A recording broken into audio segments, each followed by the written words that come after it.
তো এখন তাকে অবশ্যই পালিয়ে দিব।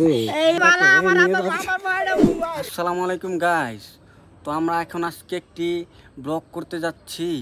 তো ব্লগটির মেন আকর্ষণ হচ্ছে এই যে জিগির খানকে আমরা পানিতে ধাক্কা দিয়ে ফেলাবো।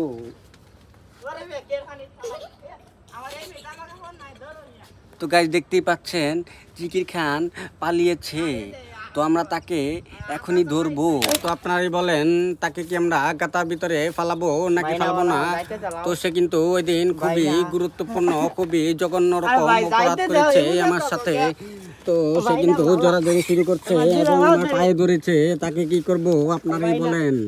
তো সে কিন্তু আমাকে ওই দিন খুব খারাপ আচরণ করেছে আমার সাথে, আমার শার্ট ছিঁড়েছে, আমাকে আমার সাথে বহুত কাজটাই করেছে। তো এখন তাকে অবশ্যই পালিয়ে দিব। ওই দিনকে মোটো তার পায়ে দর তাকে ওঠা, তাকে ওই যে দেখতে পাচ্ছেন গাইস ওখানে পানি রয়েছে, ওই পানিতে আমরা নিয়ে ফালাবো। দর বালাসির দর ভালোভাবে দর, তাকে যেন ছুটতে না পারে আর ছুটি তো গাইস এই দর মোটো পায়ে দর পায়ে পায়ে পায়ে আমরা পায়ে ধরি, এই মোটো পায়ে দর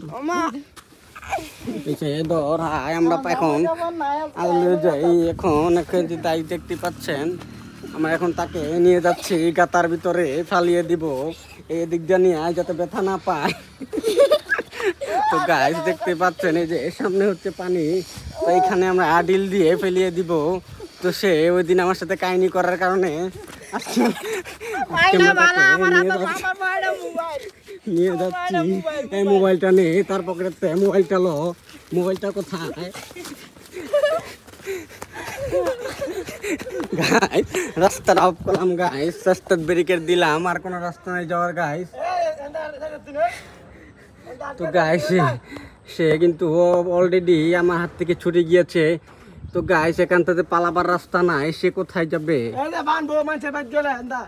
এই সিকিউরিটি গাইস দেখেন কই, দেখা যাক কই গিয়েছে সে।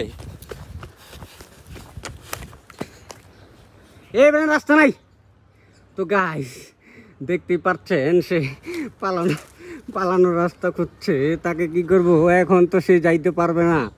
তো বিষয়টা হচ্ছে গাইস কি রাস্তা আছে পালানোর? রাস্তা আছে? তো গাইস সেলিব্রিটি তো মনে হয় পালিয়ে গেল, জিকির খান মনে হয় পালিয়ে গিয়েছেন। না গাইস পালায়নি, সে এখানেই আছে।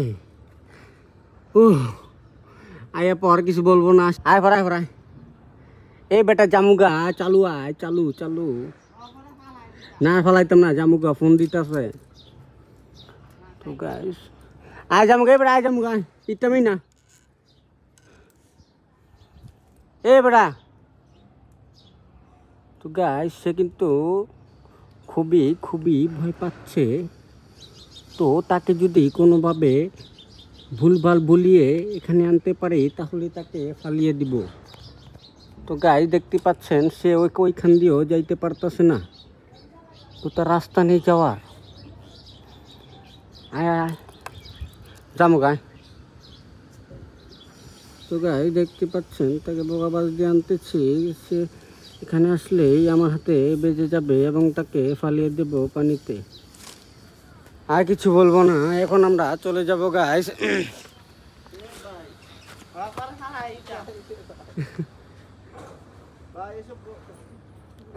আপনি কি শরম পাচ্ছেন নাকি ভাই? এদিকে তাকান, এদিকে আয়, তোকে আমরা পানি ফালাবই।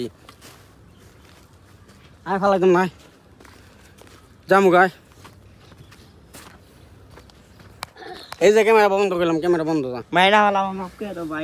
গাইস দেখতে পাচ্ছেন জিকির খান আমাদের পায়ে ধরেছে, আমাদের তিনজনের পায়ে। এখন আমরা কি করব বুঝতে পারতাছি না, আপনারাই বলে দেন। এখন আমরা তাকে মাফ করতে হবে মনে হচ্ছে।